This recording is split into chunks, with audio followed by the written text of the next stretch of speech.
বিক্ষোভরত জুলাই যোদ্ধাদের সঙ্গে আলোচনা ও রাজনৈতিক দলগুলোর সঙ্গে যোগাযোগের পর জুলাই জাতীয় সনদের অঙ্গীকারনামার পঞ্চম দফার পরিবর্তন করেছে জাতীয় ঐক্যমত্য কমিশন।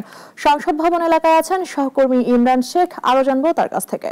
সংঘর্ষের রণক্ষেত্র পরিণত হয়েছে জাতীয় সংসদ ভবন এলাকা। দর্শক, এখানকার যে পরিস্থিতি, বর্তমান পরিস্থিতি নিয়ন্ত্রণে আনার জন্য আমরা দেখতে পেয়েছি আইন শৃঙ্খলা বাহিনী যে জুলাই যোদ্ধা রয়েছে তাদের মধ্যে ব্যাপক সংঘর্ষ পরিণত হয়েছে। এক পর্যায়ে টিয়ার সেল এবং সাউন্ড গ্রেনেড মেরে যে পরিস্থিতি নিয়ন্ত্রণে আনার চেষ্টা করে আইন শৃঙ্খলা বাহিনী। এক পর্যায়ে আমরা দেখতে পেয়েছি যে জুলাই যোদ্ধা রয়েছে তারা বিক্ষুব্ধভাবে পুলিশের উপর চড়া হয়ে ইট পাটকেল নিক্ষেপ করে এবং এখানে আপনারা দেখতে পাচ্ছেন যে পুলিশ কন্ট্রোল রুম ছিল মানিক মিয়া এভিনিউতে পরিস্থিতি নিয়ন্ত্রণ আনার জন্য। সেই মানিক মিয়া এভিনিউর যে পুলিশ কন্ট্রোল রুম রয়েছিল সেখানে তার আগুন ধরিয়ে দিয়েছে এবং পার্শ্ববর্তী যে খামারবাড়ি এলাকা রয়েছে সেখানেও একটি পুলিশ কন্ট্রোল রুম ছিল, সেখানেও বিক্ষুব্ধ জুলাই যোদ্ধারা আন্দোলন করেছেন এবং এক পর্যায়ে তারা আগুন ধরিয়ে দিয়েছেন।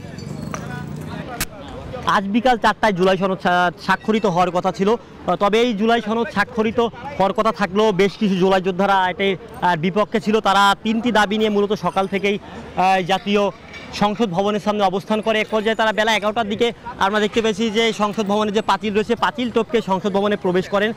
পরবর্তীতে আরও যে জুলাই যোদ্ধারা এই যে জুলাই 84টি সংস্করণের প্রস্তাবে ঐক্যমত সিদ্ধান্ত হয়, তবে সেই 84টিও এই জুলাই যোদ্ধা সনদের যথেষ্ট নয় বলে একদল জুলাই যোদ্ধারা কিন্তু সকাল থেকে অবস্থান করেছিল। তারা আরও 3টি দাবি যুক্ত করতে চাইছিল, অর্থাৎ তারা চেয়ে রাষ্ট্রীয়ভাবে স্বীকৃতি এবং স্থায়ী পুনর্বাসন আর সর্বশেষ ভাতার দাবিতে কিন্তু তারা সকাল থেকে সংসদ ভবনের সামনে অবস্থান করেন। এই অবস্থানের এক পর্যায়ে তারা বেলা 1:30টার দিকে কিন্তু তারা জাতীয় সংসদ ভবনের যে গেট রয়েছে সেই গেট ভেঙে সংসদ ভবনে প্রবেশ করে। এর এক পর্যায়ে আমরা দেখেছি তার কিছুক্ষণ আগে কিন্তু এখানে সেনাবাহিনী বিজিবি নৌবাহিনী সহ অতিরিক্ত আইন শৃঙ্খলা বাহিনী মোতায়েন করা হয়, কারণ তারা আগে থেকে হয়তো আজ করতে পেরেছিল যে এখানের পরিস্থিতি বেগবান হতে পারে।